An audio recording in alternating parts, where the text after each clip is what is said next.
Hello everybody, welcome to my channel. My name is Shazijio, and the video that I'm about to make is very crucial.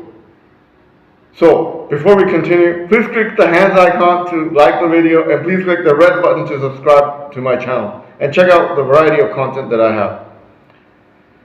And today's vlog is dedicated to Qatar.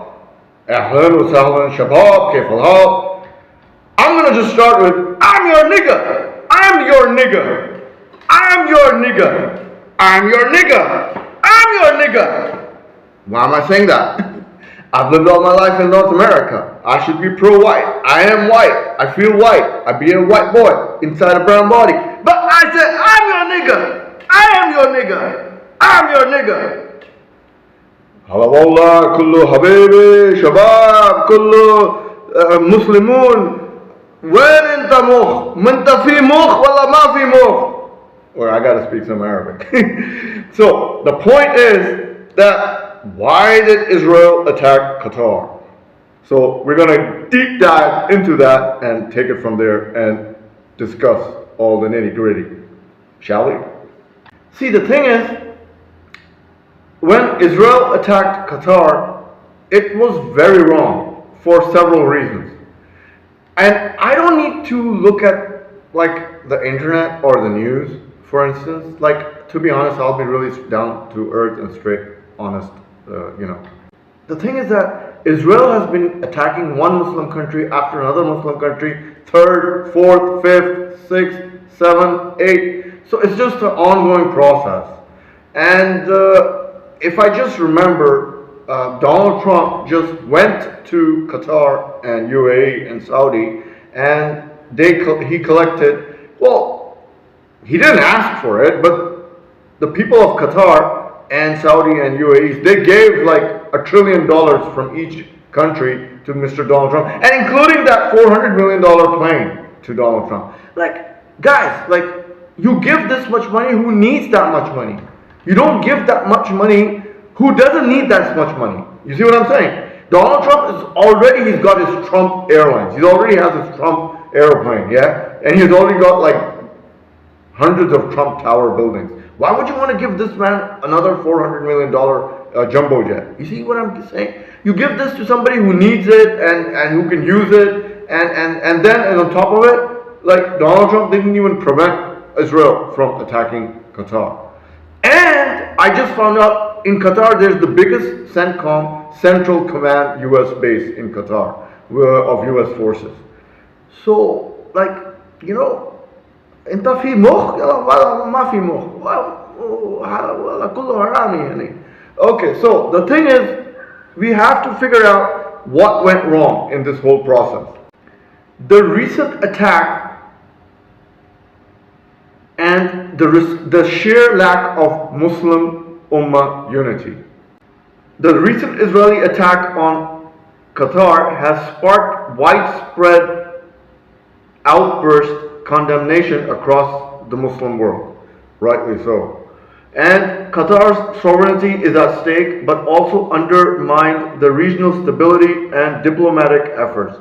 So, yeah, like I said, you gave them like Mr. Donald Trump like $4 trillion, and what did you get in return? The opposite effect. They bombed you.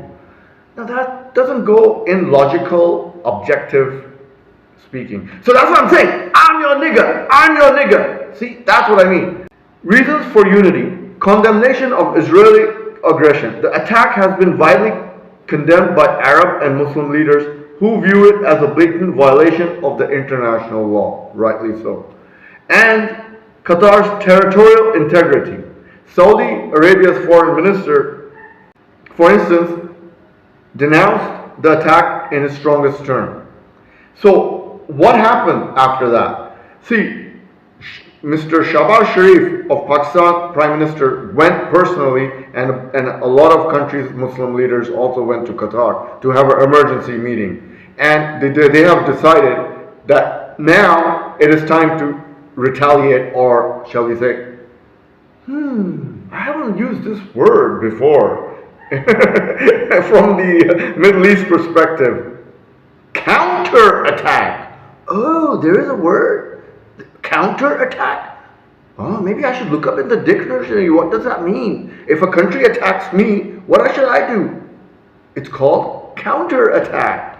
Shall we look at the Oxford Dictionary? What does counterattack mean? And I think it is time, splendidly and brilliantly and awesomely, to counterattack Israel.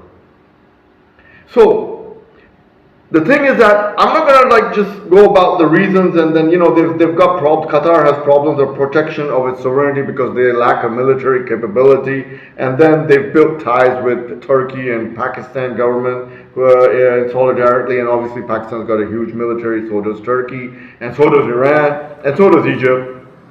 So guys, hello, does that ring a bell? Counterattack. Let's figure out a counterattack. And then there's also regional stability. See, that's what I mean. I'm your nigga, and I am your nigga. It's time for a counterattack. And then always we need regional stability.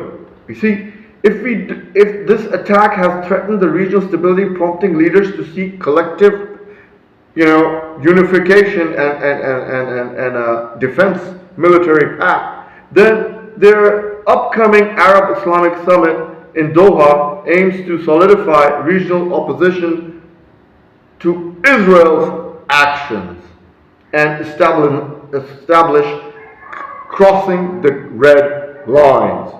I'm your nigga! I am your nigga! Key players and their roles. Saudi Crown Prince Mohammed bin Salman has emerged as a key leader in rallying support for Qatar, wanting to hit back any response Doha chooses to take. So yeah, obviously he's going to side with Qatar, the King Salman of Saudi Arabia. United Arab Emirates Prince Sheikh Mohammed bin Zayed Al Nahyan has engaged a shuttle diplomacy to align Gulf Council cooperation members and reinforce solidarity with Qatar, which is a good step. And Pakistan Prime Minister Shahbaz Sharif, he has emphasized the need for Muslim unity in confronting the Israeli provocations time and time again, and has prepared Pakistan's solidarity with Qatar. And also, I'm hearing reports that the Turkish President Tayyip Erdogan has denounced the attack as a state terrorism by Israel and pledged solidarity with Qatar. Now, the last reports I heard when Shahbaz Sharif went to meet in Doha, the Qatar administration, I think there were 20 JF-17s and like 10 J-10Cs, and I believe all the Pakistani pilots are flying the Qatar fighter aircrafts.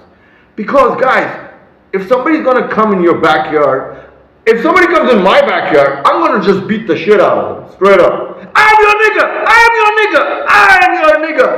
See, that's the attitude you gotta have. I mean, you don't just expect the police or somebody to come in when you're getting targeted, victimized, in your own backyard. Especially when you have US CENTCOM, US base, military base. What happened to and you paid $1 trillion on top of it. Plus you get 400 million. Okay. I'm your nigga! Yeah. So you gotta go and attack Israel and counterattack it. Do whatever it takes, even if you have to borrow money. You just do a counter so that bully doesn't come back and starts bombing the heck out of you. And that's the point I'm making. Well, والله أنا بالتعليم بالدولة الكويت أنا عارف بالجسيسي هذا مختلف مخ بالكويتي وسعودي وقطري إماراتي والله أنا عارف كله مختلف والله هذا مو زين أنت بالمية بالمسلم والله أنت بالتقل بالهذا شنو هذا بالهذا نتنياهو خرا يا حمار يا كلب هذا نتنياهو. I'm your nigga. So it's time for a counterattack, and I hope the message has reached out to everybody, and because it's high time. I think it's taken them 40 years to figure this point out. And yeah, it's like half the Middle East was just in one side, and the other, the Muslim nations were on the other side. So it is time to like come together and move forward. And we should use our, when the time is, I'm your nigga, that kind of attitude, and move forward in any mischievous bombardment unnecessarily by Israel on Qatar or any other GCC or any Muslim nation for that matter. And click like. I'm going to end it here if you like the video, and I know which of my viewers are not going to like the video. And click the red button to subscribe to my channel. Thank you very much. See ya.